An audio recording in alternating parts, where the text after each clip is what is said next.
At the eastern end of Austria's Alps, one last massive mountain towers over the horizon. From its pyramid peak, the view drops away down into broad canyons.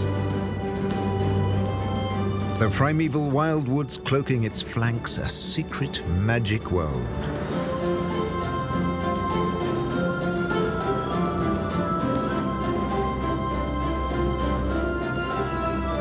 Wooded ravines conceal cascades of crystal water.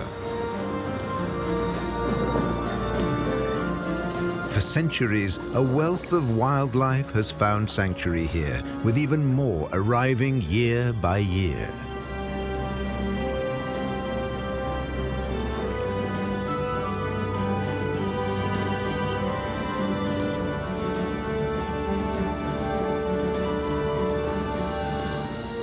Through ages, humans have hardly intruded in this rugged realm, leaving the wilderness intact. Around the Ötsche, Austria's gentle giant.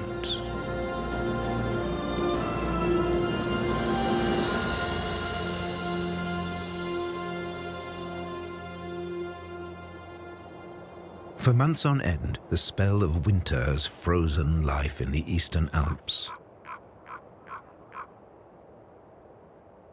But finally, spring is on its way, even on these shaded slopes. A first clue, footprints in the snow. It's mid-April, the mating season of the Alps' most flamboyant birds.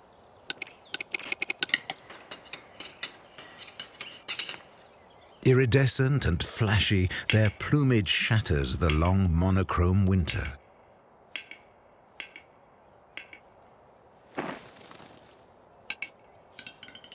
Year after year, male capercaillies gather at traditional leks. Soon the hens will join them, landing at center stage, a moment no male will want to miss.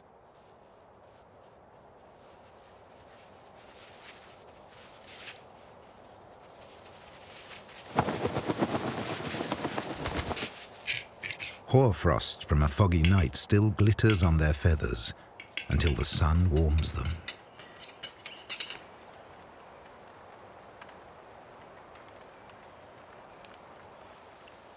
The hens are eagerly awaited. So far, there's no trace of them. One eye is always looking out for a female audience. The other watches for rivals.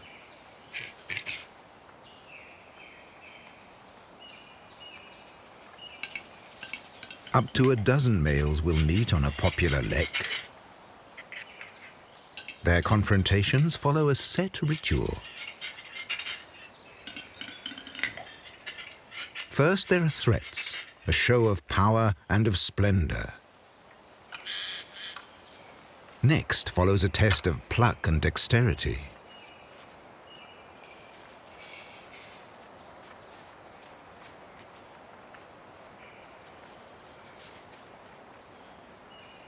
Quite often, this is all it takes to sort out the ranking.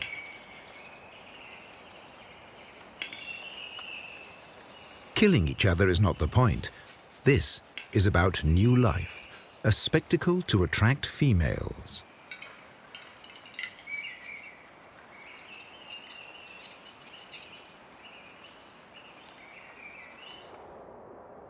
This region, though in the heart of Europe, is remote.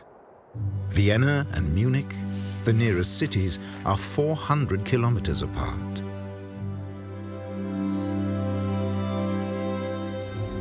Halfway between lies the Ötsche, surrounded by wave upon wave of wooded hills. Its summit, a rocky island in a sea of green. No major traffic route cuts through this wilderness. That's why, out here, night is still night. On a moonless night, you can see the Milky Way, the Andromeda Galaxy, and the Orion Mist orbiting over the peak.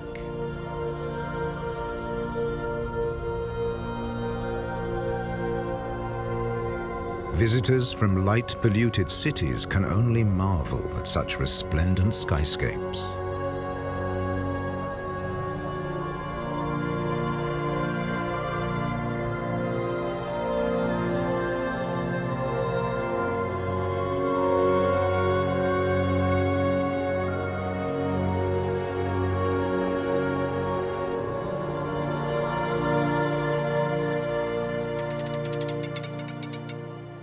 Stay long enough to greet the dawn, and there are more surprises.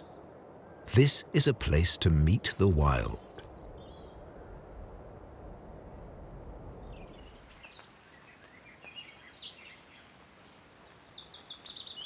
A young otter, a female, is roaming the mountain to find a territory of her own, crossing dense forests and high mountain passes.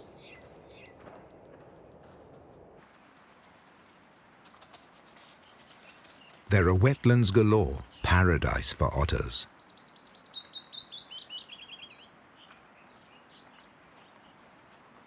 And not just for otters. From far and wide, toads are now approaching their spawning grounds. In this season, road traffic everywhere kills them by the thousands. Out here, amphibians are safe.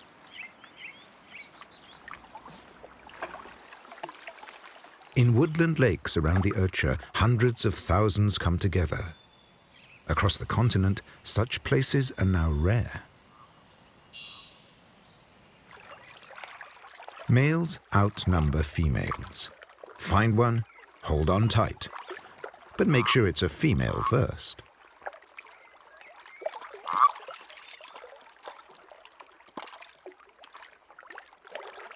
Being super attractive can be a female's doom.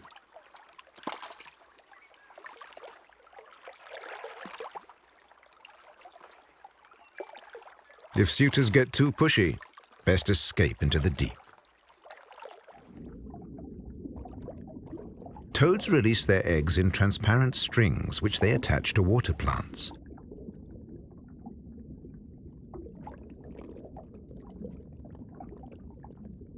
As the egg string glides from the female's cloaca, her partner inseminates them in the water. A single string, 3 to 4 meters long, contains up to 5,000 eggs.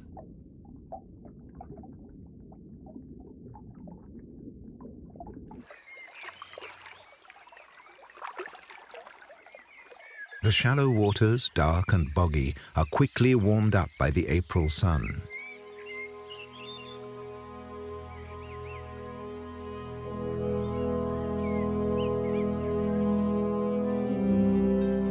Christmas roses, soldanellas and daphne have a few weeks of sun before foliage darkens the forest floor.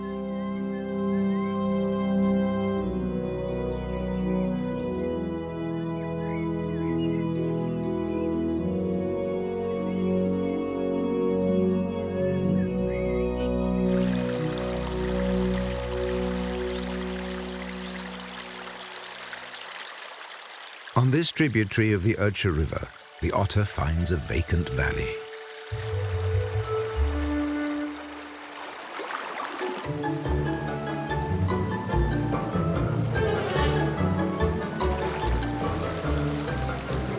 There are few big fish here. Too much water has been diverted to a power station. But thousands of frogs make up for that.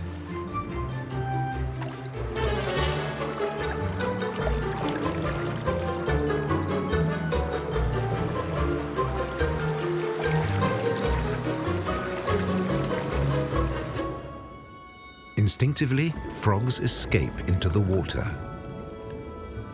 But water is the otter's element too.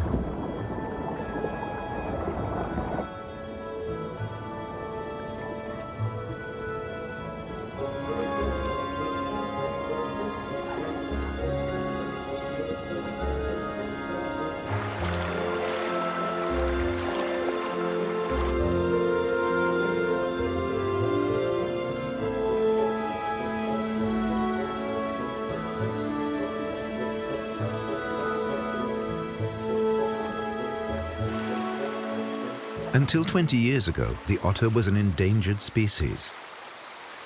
But now that populations have recovered, fishermen are clamoring to end the hunting ban, blaming them for the low fish yield.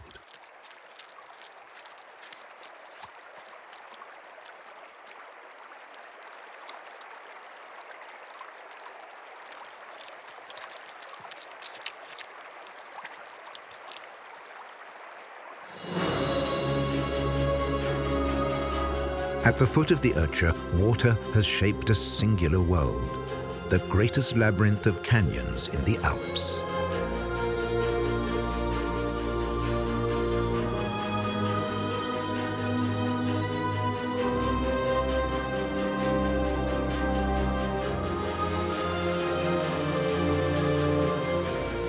Water rushing from snow-covered heights has cut deep ravines into the rock.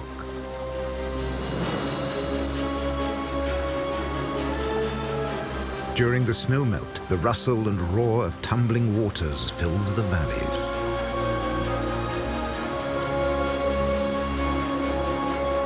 Countless waterfalls swell the river below.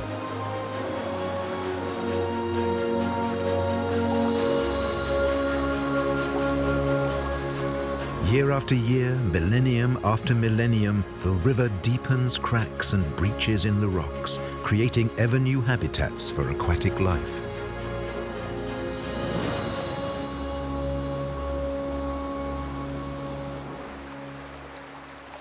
One bird seems completely at ease with the river, the dipper.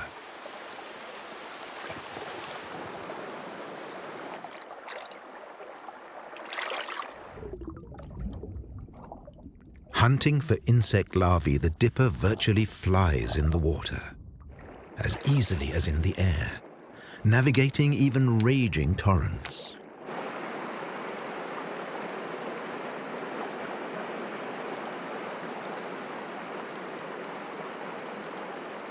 All the nestlings ever get is fast food.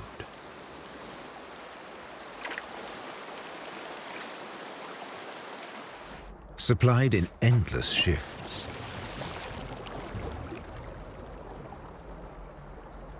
Without a moment's rest, the bird keeps darting through both elements.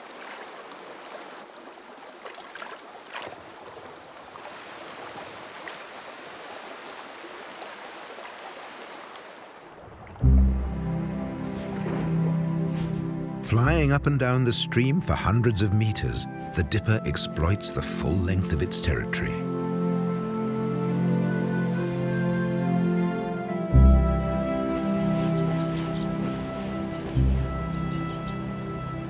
The nest is always above the water, out of reach of predators. The wilder the current, the better.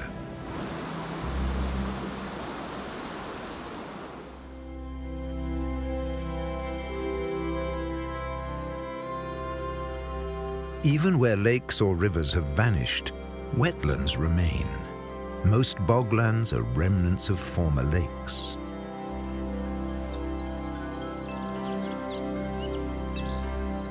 Bog water is low in nutrients, so these insect eaters fetch their nutrients from the air.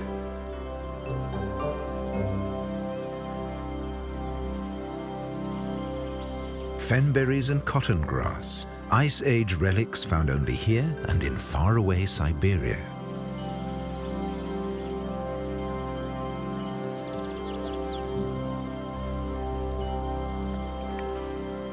Dragonflies, a dozen species, bring sparkle and elegance to the scene.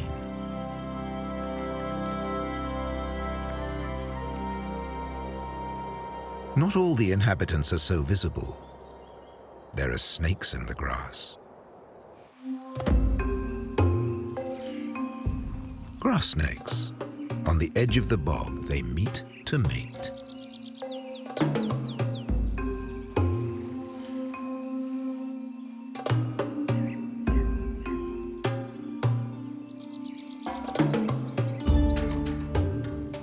A single female attracts several males.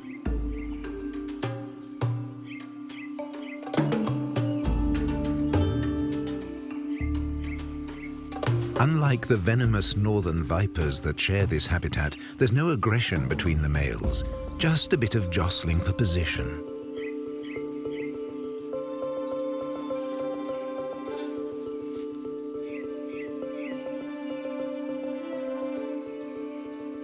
The male's vibrations stimulate the female.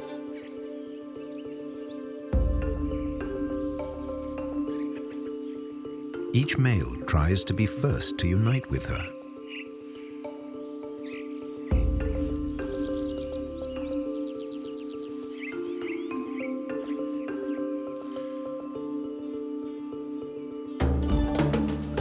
As soon as one male has succeeded, the female withdraws, dragging off her favorite.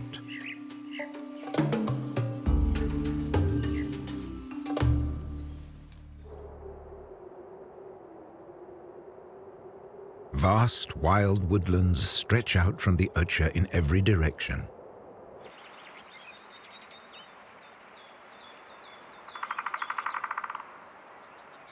Many rare forest dwellers find sanctuary here.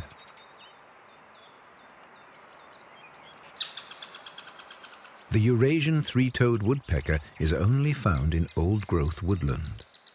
This bird depends on dead wood, home to numerous insects. In a nest hole hacked into an ancient tree trunk, the nestlings are fed for 3 weeks, until they're ready to fly.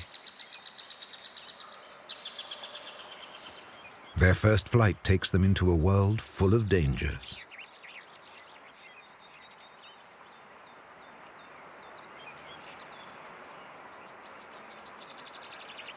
The lynx is not really to be feared. A big cat like this prefers more substantial prey, chamois or roe deer.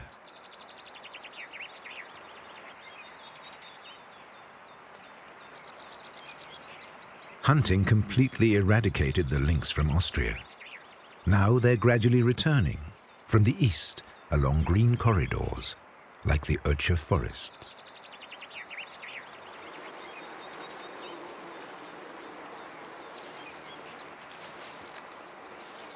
Once a lynx has bagged its big quarry, it hides it and keeps returning until it's completely consumed.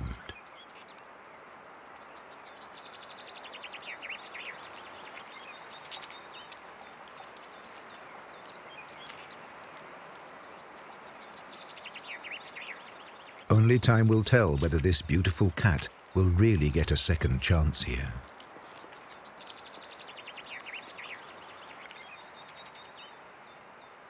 The lynx is an impressive hunter, but its impact on the ecosystem is minimal compared to that of a massive force at work in the forest.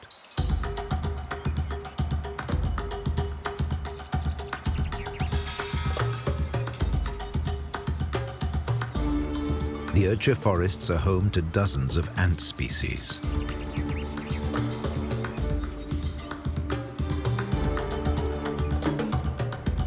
The red wood ant forms colonies of up to 500,000 individuals.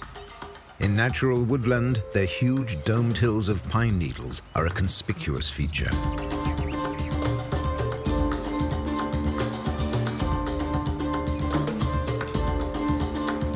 Red wood ants are voracious hunters and foragers. Butterflies, caterpillars, or beetles, nothing escapes their massive mandibles.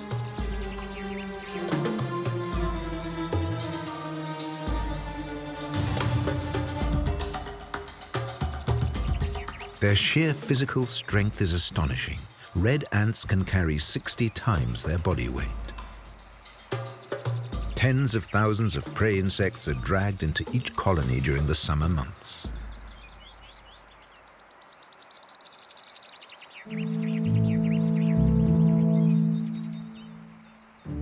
But even these combative insects fall victim to mightier foes.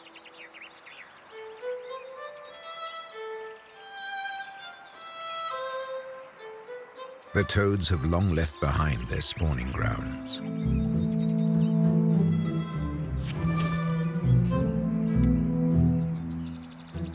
Toads feed on omnipresent ants. Yet it's a piecemeal, tedious diet.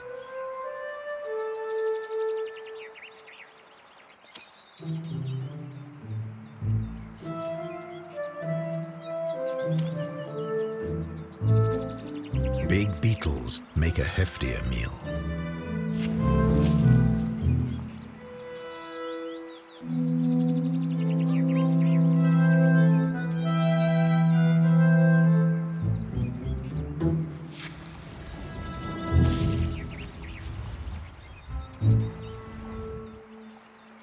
Four or five of these, and a day's needs are met.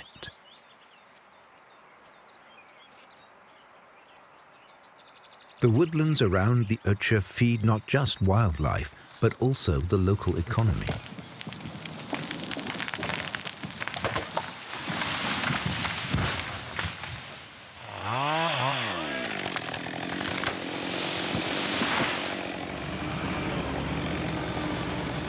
Alpine forests have provided a livelihood for generations of people. Not all that long ago, armies of lumberjacks wielded their axes here.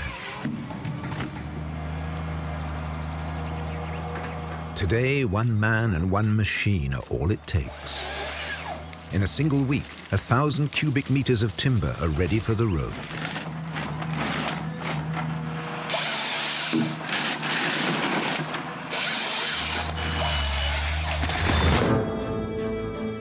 It was timber that first attracted people to this land.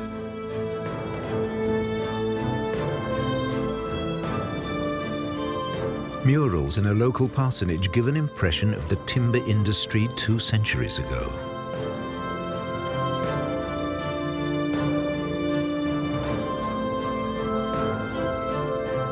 Back then, thousands of men earned their livelihood in the forest.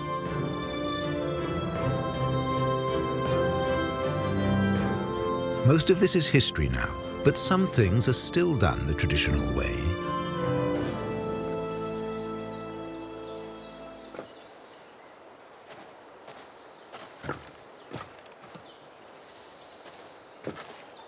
Charcoal burning is one of them. Hard manual labor, taking expert skill.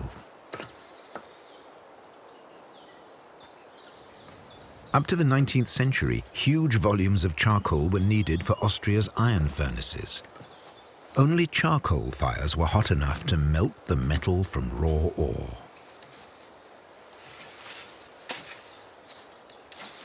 Today, charcoal is in demand for millions of garden barbecues. Once a kiln is stacked with fresh logs, it's covered by a layer of coal dust to make it airtight.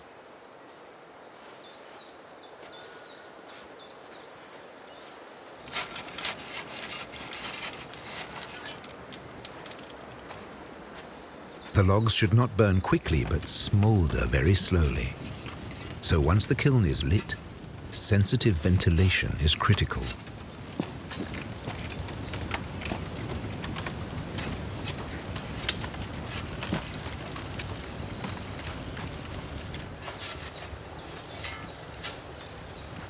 This is an ancient skill, passed on from generation to generation.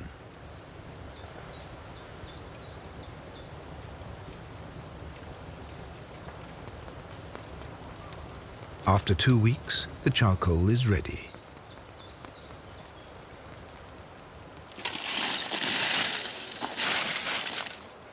This handmade product is superior to anything an industrial process can achieve.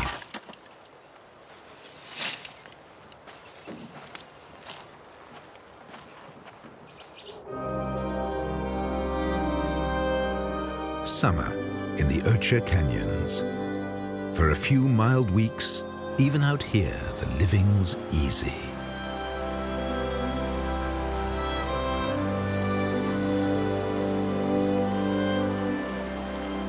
But for some, this is the busiest season of the year. Dippers must keep hunting from dawn to dusk. A fledgling, one of 3 that have left the nest, a voracious bunch.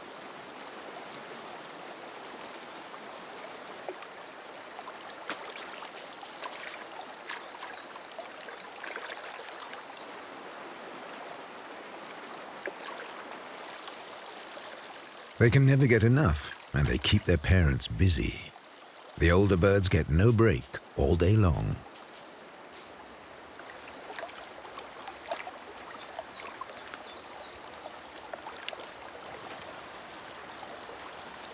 They'll keep feeding their fledglings for another 3 or 4 weeks, and then the youngsters are on their own.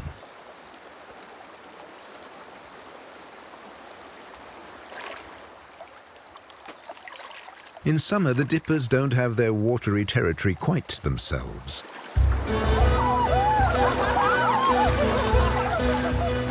The region's biggest river is popular with white water enthusiasts.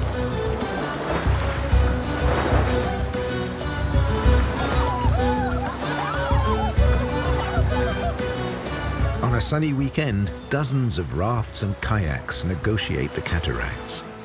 It's a wild ride, a challenge for both sportsmen and wildlife.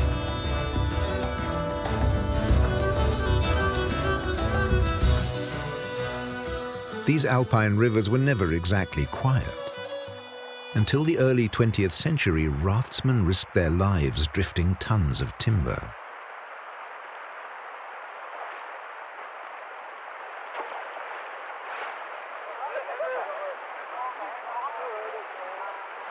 In the days before roads and trucks, this was the only way to get timber out of the backcountry.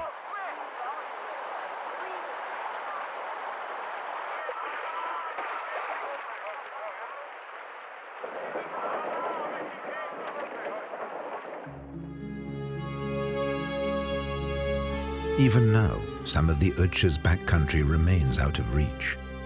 The Ötcher boasts a secret forest where no tree has ever been felled, a primeval world beneath a canopy of giant, ancient trees.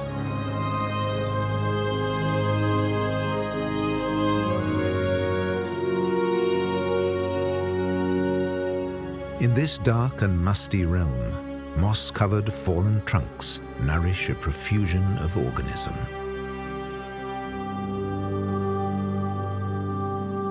Rare mosses, lichen, fungi, many invertebrates and small mammals thrive in so-called dead wood, a silent world of unseen wonders.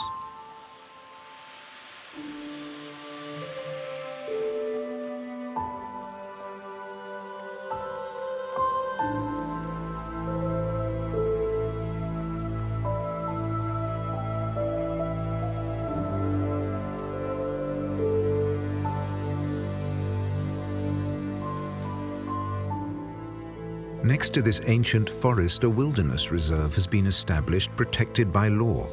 3,500 hectares where humans are excluded. This wilderness will remain untouched.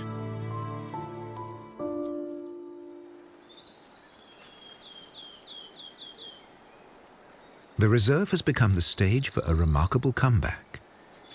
Decades ago, a rare raptor went extinct in Austria. The Ural owl. Now, this rare bird is back, with a little help from its friends. For several years, they have been bred in captivity and released in this forest. And now, once again, they're breeding in the wild. At the age of 4 weeks, the young birds leave the nest, still unable to fly.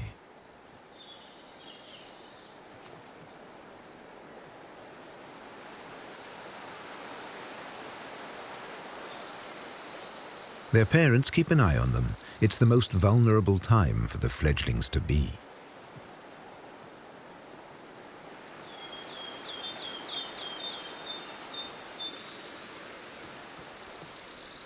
For 2 more months, the little pedestrians need parental care.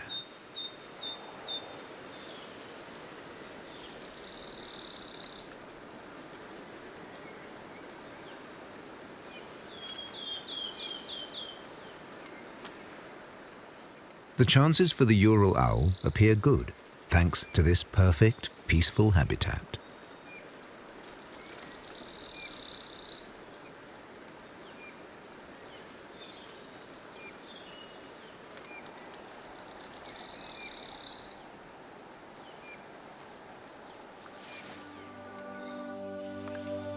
The woodland around the Ötcher harbors many secrets. Hidden in the undergrowth lies the entrance to a subterranean realm.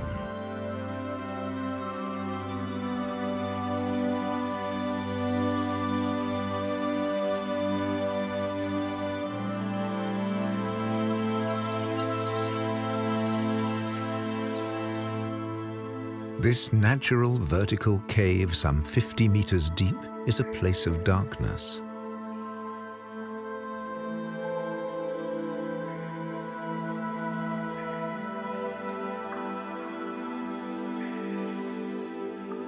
But on just a few midsummer days, rays of sun penetrate this mystic world with a magic light.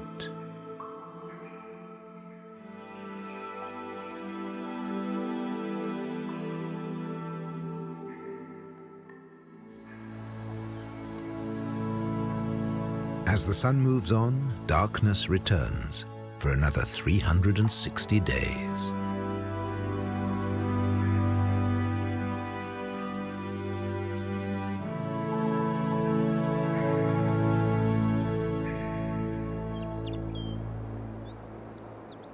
The peak of summer. For a few weeks, the Ötcher is completely free of snow. Now, the mountain shows its mildest face. Around the summit, flocks of chamois find lush green pastures. In early July, the kids are strong enough to roam with their mothers. At times, dozens of mothers and kids unite in one big kindergarten. Even on a crowded patch of pasture, the mood is peaceful. Subtle signals establish individual territories. It can be enough to show your flank.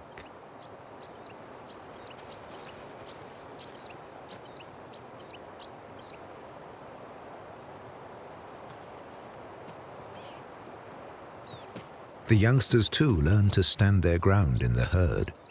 Their future hierarchy is already being decided.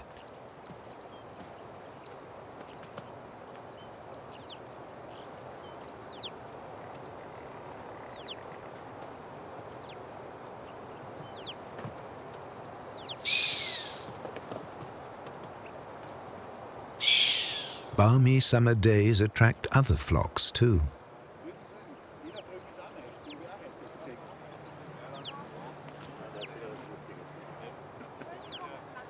The locals are not too happy with this invasion.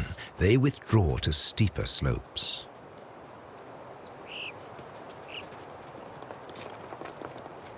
As the first peak of the Alps, the Ötcher beckons to crowds of hikers.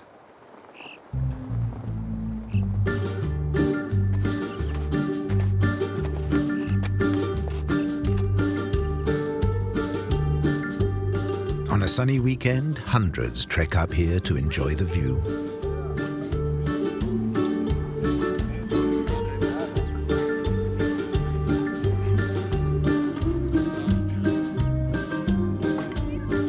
People from all over Austria and many other countries united in a peaceful summit meeting without borders or fences.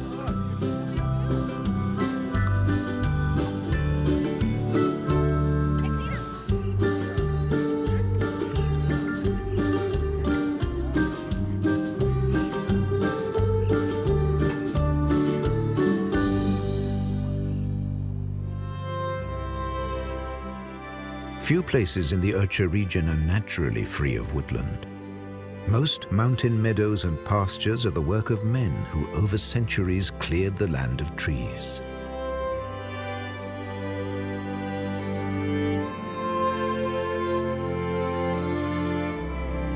But the golden era of animal husbandry is history. Only a few summer pastures are still in use. In this rugged terrain, a herdsman must patrol the pastures every day, counting the cows.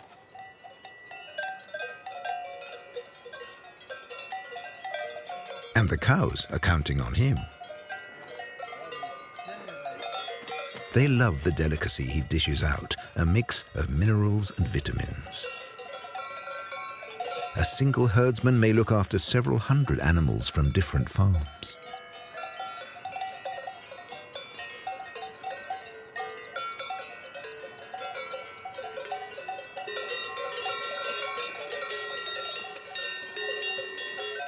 As each receives its ration, the herdsman can check all the earmarks.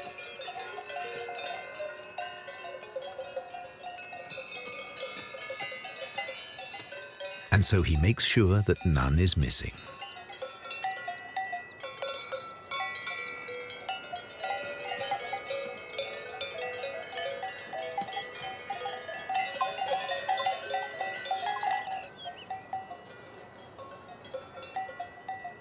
Summer is short, not just on the summit.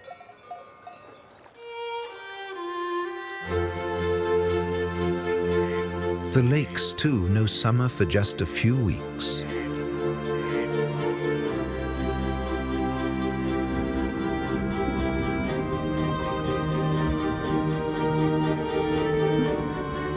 They're fed by cold mountain streams. Even a heat wave only warms the surface.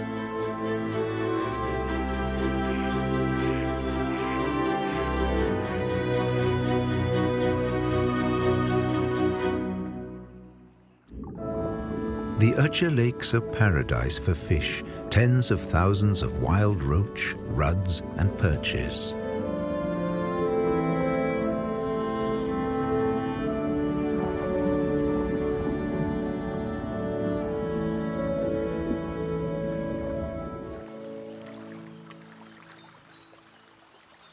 The biggest tributary of the biggest lake is the scene of an impressive annual spectacle. The cold, oxygen-rich water and the rough river gravel make this spot a perfect spawning ground for a particular small fish.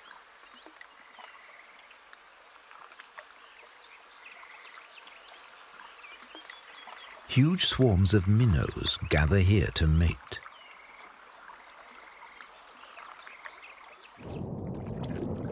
Elsewhere, minnows have become rare, but there are plenty ready to swim upriver from the lake. On the way to the spawning ground, the fish stimulate each other. They need large swarms to get into the right mood.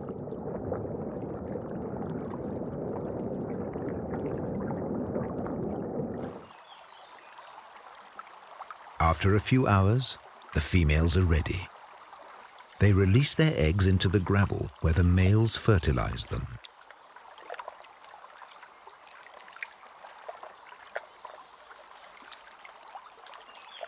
As soon as it's done, the minnows return to the lake.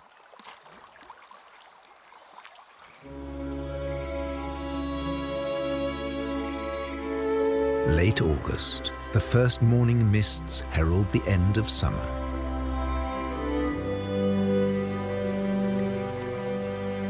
By now, the young female otter has explored every corner of her new territory. And she might find a partner here.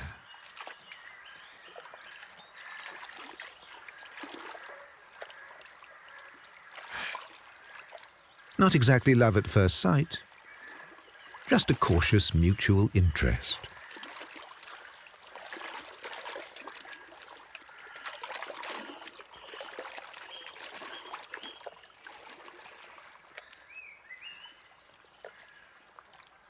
Otters can mate at any time of the year, as long as the female is ready.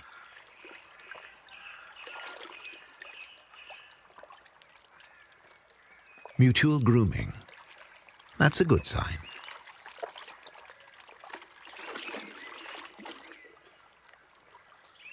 At last, they discreetly disappear into the underbrush. Towards the end of summer, the woods seem lifeless and void. They're far from that. Everywhere, keen eyes are searching for signs of life. The hawk, a perfect woodland bird. Its eyes don't miss the slightest movement.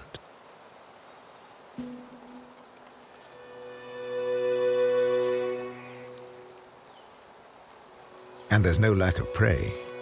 The challenge is taking it by surprise.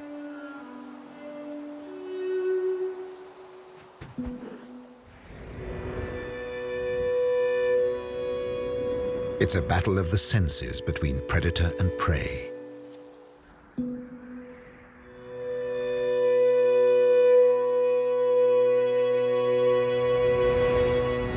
The hazel hen's only defense? Its super fast reactions.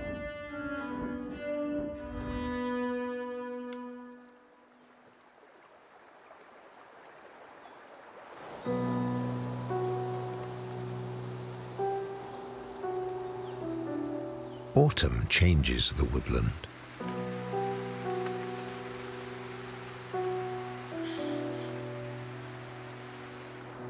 Once the summer foliage has been shed, sunlight can again reach the forest floor.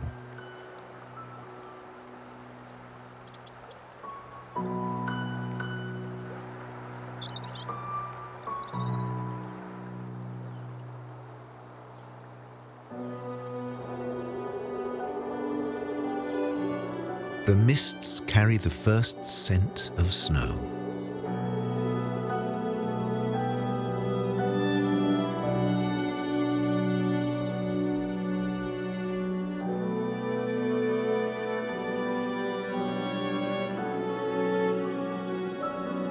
No human step or voice disturbs the silence. Wildlife has the mountain to itself.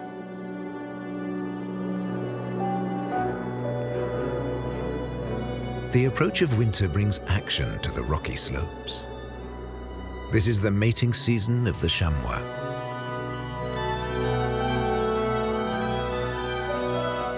The bucks chase each other aggressively, defending their territories.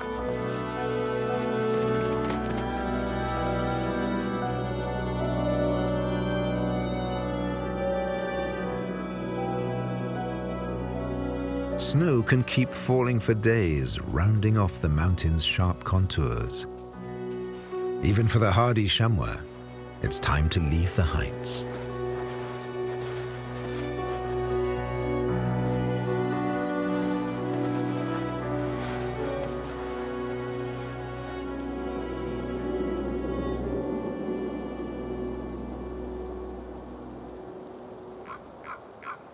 Down in the canyons, winter is not quite as harsh.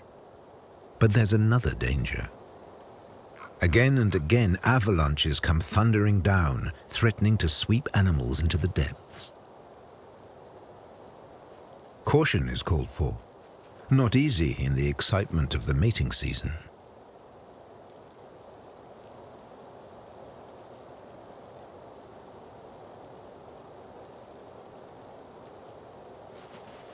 A buck may have conquered a territory.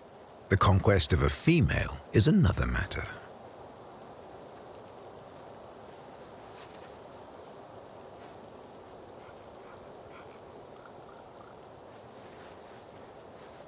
What makes a male attractive to a female? Who knows? The females are choosy, and no means no.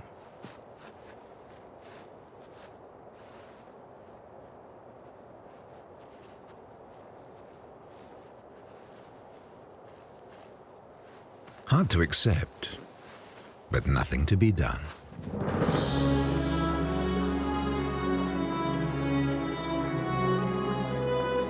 Winter turns the urcha into a fairyland.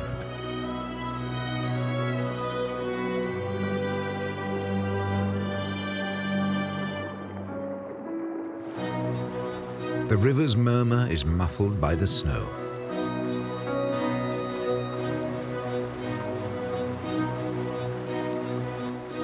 Only the dipper's voice still rings sharp and clear.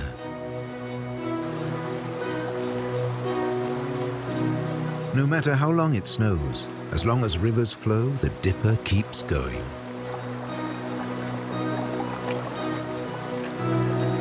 The river at the valley bottom is fed by sources deep inside the mountain, so it never freezes over.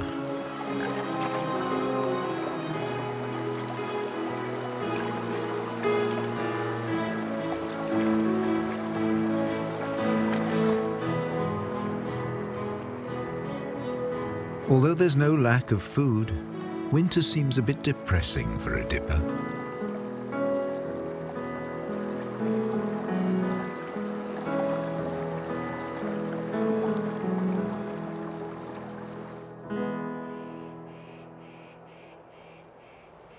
A line of footprints in the snow signals the presence of a secretive hunter.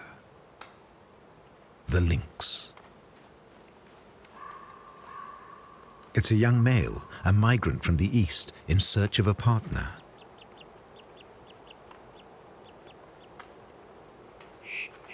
There's plenty of prey here, and it looks and smells appetizing.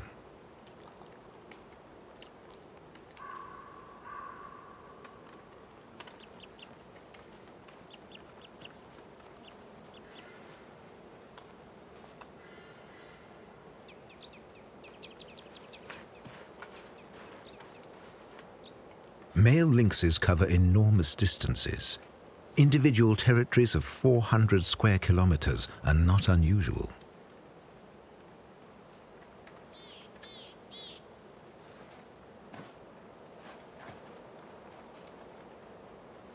Each male's territory overlaps with those of several females. Scent marks tell him which females are ready to mate.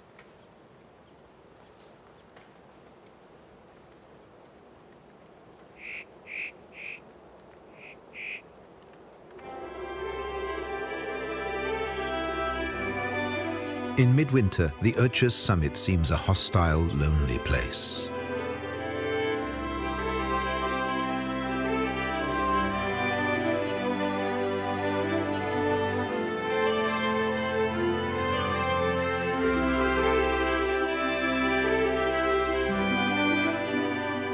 But even now, there's life up here.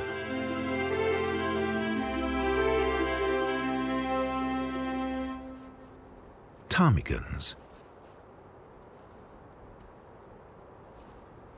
These near-invisible birds are almost as rare as lynx.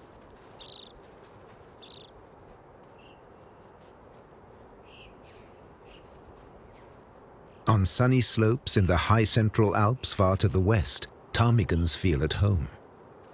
This northern edge of the Alps with its icy polar gales is less attractive, even for this Arctic bird. They don't come here every year. Only when the Central Alps get crowded, small groups visit this isolated peak.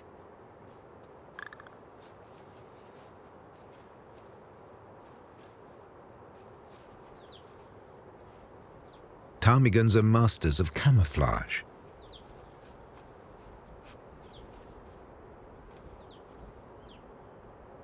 Throughout the seasons, their plumage keeps changing, always adapting to their surrounding.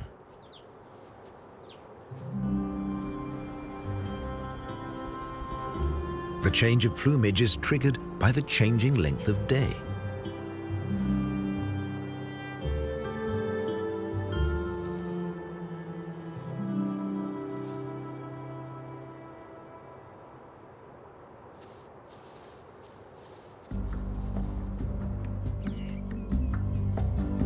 When the first rays of spring sunlight bathe the Urcha's summit in a warmer light, another cycle in the mountain's life begins.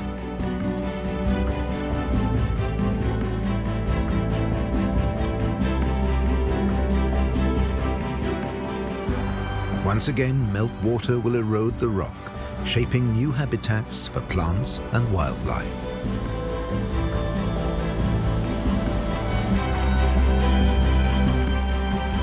Once again, otters, minnows and dippers will fill the mountain streams with life.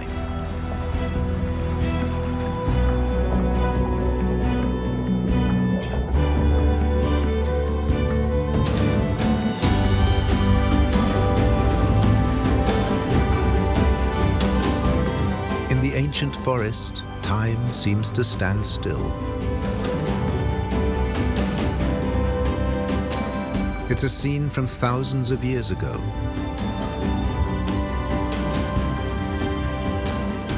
Of a hidden world full of secrets and surprises.